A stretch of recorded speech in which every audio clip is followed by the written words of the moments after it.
to look at is upper trapezius, middle trapezius, and lower trapezius. So can you turn around for me, please, Lemese? Let me just stand. Okay, so we've got upper trapezius, middle trapezius, and lower trapezius.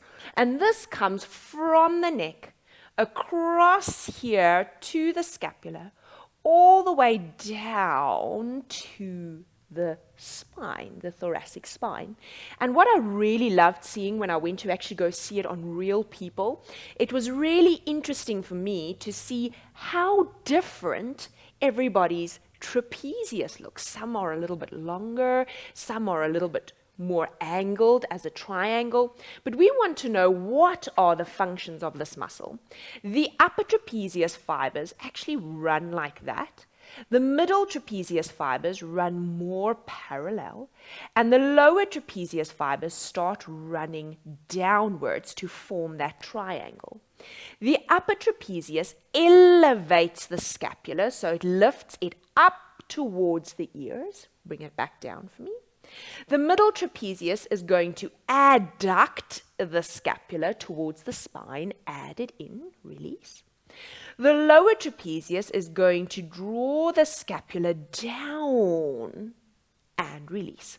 Now we learned about agonists and antagonists, where the agonist is the primary mover and the antagonist is the muscle that has to start releasing to allow that agonist to work.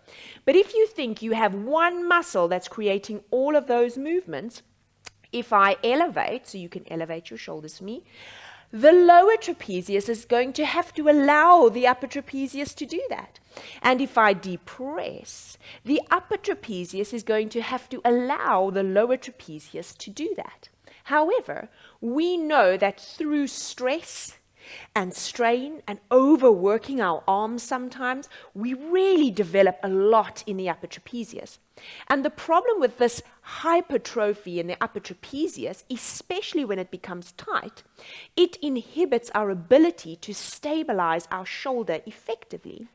Because this elevates the shoulder, when you go into movements where you actually have to fully flex your arm up, it will do that for you and you won't get that pure contraction in that serratus anterior to shorten in this movement. And that we've actually tested on an EMG to see what are the results when I raise my arm and elevate with upper trapezius versus when I raise my arm and get upper trapezius out of the equation. And you could see that serratus anterior activation spiking with that EMG, which is exactly what we want. So that will tell you that if this muscle group is tight, I'm not going to be able to get this movement, which means every time I lift my arm, I'm going to have to do that.